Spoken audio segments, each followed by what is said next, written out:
আমরা যারা গৃহিণী আছি, দুইটা বাচ্চা সামলিয়ে সংসারে সব কাজকর্ম করে নেই, তারপরও আমাদের কোনো ক্লান্তি হয় না।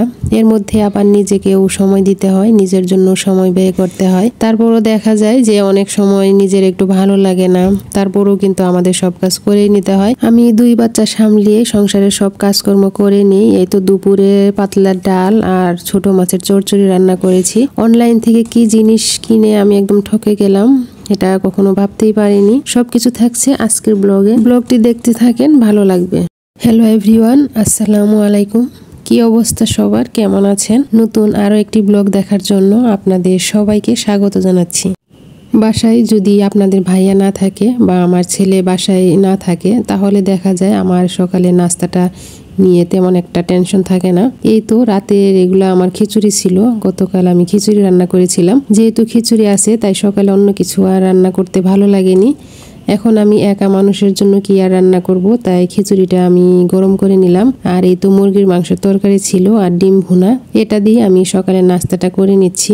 যেহেতু আপনাদের ভাইয়া বাসায় থাকে না, সে বেশিরভাগ সময় ট্যুর থাকে, তো আমি আর ছেলে তো দুইজনের খাবার তেমন একটা অসুবিধা হয় না। ছেলেকে যেহেতু সকালে রুটি বানিয়ে দিয়েছিলাম, ওকে টিফিন দিয়ে দিয়েছি আর সে খেয়েও গিয়েছে, তাই আমি আর অন্য কিছু করিনি। যেহেতু রাতের খিচুড়ি ছিল, সেটাই গরম করে সকালে নাস্তাটা করে নিলাম। আর এই তো এদিকে আমি এখন ঘরের কাজগুলো করে নিচ্ছি। তো আমার লিভিং রুমটা একটু এলোমেলো হয়েছিল, সেটা গুছিয়ে নিলাম। সবাই তো বুঝতেই পাচ্ছেন, যেহেতু বাসায় ছোট বেবি আছে, তো সবকিছু এলোমেলো থাকে, সারাদিন তো আমাকে গুছাতেই হয়। এদিকে আমি সোফাটা ভালো করে একটু ঝাড়ু দিয়ে তারপর এটা একটু গুছিয়ে নিলাম। আর এটা যে আমি শুধু এখনই গুছাচ্ছি তা না, দেখা যাবে যে একটু পরে আবার এলোমেলো হয়ে গিয়েছে। তো এটা এখন আমার সারাদিনের একটা বাড়তি কাজ হয়ে গিয়েছে, মাঝে মধ্যে গুছাতেই হয়। তো কি আর করার, এইভাবে করতেই হবে যেহেতু বাসায় ছোট বেবি আছে। তো যাই হোক, আমি এখন রুমগুলো ভালো করে একটু গুছিয়ে নিচ্ছি। আর আপনারা কিন্তু আমার গত ভিডিও যারা দেখেছেন তারা তো অবশ্যই জেনে গিয়েছেন যে আমি বাসা চেঞ্জ করব। তো এখন আমাদের একটা সমস্যা হয়ে গিয়েছে, আমি কিন্তু সেই বাসাতে অগ্রিম টাকাও দিয়ে এসেছিলাম। আর এদিকে আপনাদের ভাইয়ার অফিস থেকে বলে দিয়েছে যে ট্রান্সফার করে দিয়েছে আমাদের ঢাকায়। তো যেহেতু ঢাকায় পোস্টিং হয়েছে, তাই নতুন বাসায় আর শিফট করব না, তাই আমরা সেই বাসাকে না করে দিয়েছি আর এখন আগের বাসাতেই আছি। তো ভাগ্য আমাদের খুবই ভালো যে এই বাসাটা এখনো ভাড়া হয়নি, আরও 2 মাস ফাঁকা থাকবে, তারপর ভাড়াটি আসবে। তো যাই হোক, যেহেতু ফাঁকা আছে তাই আমরা ভাবলাম যে এখানেই থেকে যাই, নতুন বাসায় আর উঠবো না, একবারে আমরা আগামী মাসে ঢাকাতে চলে যাব। তো এইদিকে আমাদের এটা খুবই ভালো হয়ে গিয়েছে। যদি আমরা নতুন বাসায় শিফট করতাম তাহলে দেখা যায় যে এই ফার্নিচারগুলো আবার নতুন বাসায় শিফট করা, তারপর আবার 1 মাস পর আবার কিন্তু সেই ফার্নিচার নামানো, সেই কষ্ট থেকে আমরা চিন্তা করলাম যে যেহেতু আমাদের ঢাকা চলেই যেতে হবে, তাই আমরা নতুন বাসায় শিফট করব না, একেবারে ঢাকায় চলে যাব। সেজন্য আমরা এই বাসাতে আরও 1 মাস থাকবো। অলরেডি আমি কিন্তু গুছগাছ শুরু করে দিয়েছিলাম, তো আপাতত এখন একটু অফ রেখেছি, কিছুদিন পর আবারও গুছগাছ শুরু করে দিব। তো যাই হোক, এদিকে আপনাদের সঙ্গে কথা বলতে বলতে আমার কিন্তু সেই গুছগাছ শেষ হয়ে গেল।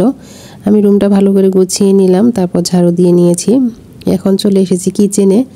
আমি দুপুরে রান্না করব, যেহেতু আমার রাতের যে মুরগির মাংস আছে সেটা কিছু আছে, তো সেটা ছেলে খেয়ে নিবে। আর আমি এদিকেই তো ছোট মাছ রান্না করব, অল্প একটু মাছ ছিল, সেটাই ভাবলাম যে ডাটা আছে সেই ডাটা দিয়ে একটু রান্না করে নিই। তো তরকারিগুলো আগে আমি কেটে রেখেছিলাম, সবকিছু পরিষ্কার করে নিয়ে তারপর এখন আমি রান্নাটা বসিয়ে দিব। সবকিছু যদি আগে থেকে গোছানো থাকে, দেখা যায় রান্নাটা খুবই তাড়াতাড়ি হয়ে যায়। আর আমার ব্লগ যারা আপনারা দেখেন তারা তো অবশ্যই জানেন, আমি যখন রান্না করতে বসি দেখা যায় আমি সব কিছু একদম গুছিয়ে নিয়ে তারপর রান্না করতে বসি, এতে আমার কাজটা খুবই সহজ হয়ে যায়। আমি আজ বেশ কয়েক বছর থেকেই অনলাইনে কেনাকাটা করি, সেই করোনা যখন ছিল তখন থেকেই। তো আমি কখনোই কোনো খারাপ জিনিস পাইনি। তো এবার আমি একটা জিনিস কিনে খুবই একদম ঠকে গিয়েছি। এই ট্রেটা আপনারা অনেকেই দেখেছেন আমার ব্লগে, আমি আপনাদের সঙ্গে এর আগেও শেয়ার করেছি। তো এটা কিন্তু আমি একদম কিনে ঠকে গিয়েছি, ওরা আমাকে একটা দেখিয়ে তারপর আরেকটা দিয়েছে। এটা আপনারা দেখতেই পাচ্ছেন কাছ থেকে যে মাঝের যে বেড়াটা আছে সেটা একদম অন্যরকম, আর এখন যে আমি ট্রেটা খুলছি সেটা আপনারা দেখেই বুঝতে পারছেন দুইটার কেমন পার্থক্য। এটা কিন্তু শীতল পাটির যে একটা পাটি থাকে সেটার ট্রে, তো এইটা যে আসল এটা তো দেখেই বোঝা যাচ্ছে। আর এর আগেরটা যে দেখলেন সেটা যে নকল সেটা তো দেখেই বোঝা যাচ্ছে।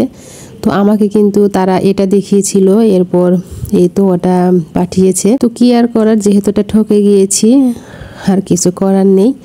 এরপর এটা আমি অন্য একটা পেজে দেখেছি, তো সেখানে আমার খুবই ভালো লেগেছে। তাদের সঙ্গে কথা বলে তারপরেই তো আমি এই শীতল পাটির ট্রেটা নিয়েছি, আর সাথে এই লিফ ট্রেটাও নিয়েছিলাম। এটা হলো হুগলা পাতার। দুইটা ট্রে কিন্তু আমার কাছে বেশ ভালো লেগেছে, যেহেতু আমার অনেক দিন থেকেই একটা শখের জিনিস বলতে পারেন এই শীতল পাটির ট্রেটা। আমি অনেক দিন থেকেই ভাবছিলাম কিনবো, আর যেহেতু কিনে ঠকে গিয়েছি কি আর করার। তো ওনাদের পেজে যখন আমি এটা পেয়েছি অবশেষে আমি নিয়ে নিয়েছি। আজকের ব্লগটা এখানে শেষ করছি। আসসালামু আলাইকুম, আল্লাহ হাফেজ।